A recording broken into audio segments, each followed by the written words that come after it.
Hello everybody, welcome back to another episode of Life with Klee, and in particular, we're looking at the things you should know before getting an Alaskan Klee.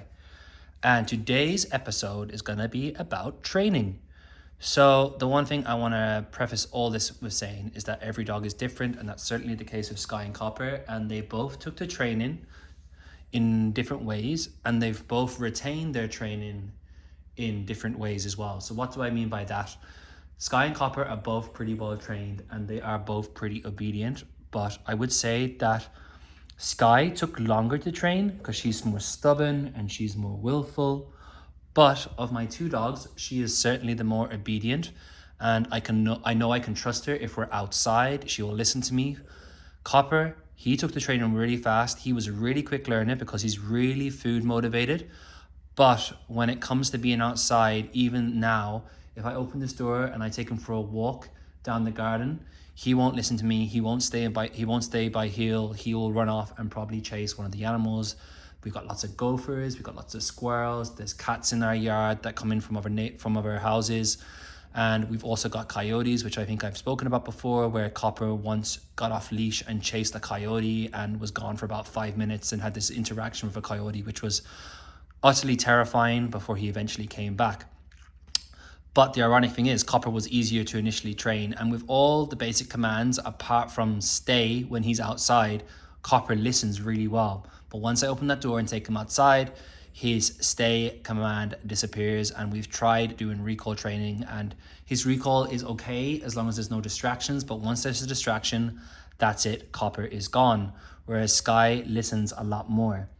So I think it goes to show that every dog is different, because with both of these dogs, we had different experiences when it came to training them. Copper took to it quickly, Sky took a little longer.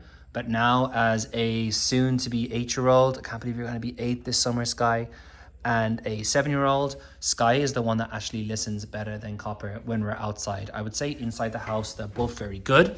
Let me put this to the test. I'm going to open my door and I'm going to say stay, and hopefully they will listen. We have some basic commands that we do have in the house that they have both mastered really well. Kind of commands that you need day to day, like the basic ones like sit, lie down, come, stay, go to bed. And the stay one's important because we do have a toddler and she likes to leave the door open. Leave it was another one that was really important, and they're both very good at leaving things in their told. So Isla used to drop a lot of food in the ground when she was younger, but now she's much better about that. But let's see the stay command. Copper, Sky, stay. As you can see, I've said stay and they're still in the house. And usually if we do have to leave the front door open and we've said stay, they will stay inside the house. The problem comes when Copper has been taken outside and there's distractions outside. So I would say be prepared to do a lot of training, especially in the first years of their life, and then some top-up training too. But you'll probably get a good idea once you know that you've created that bond with your dog and that they're listening to you and that you're on top of the training.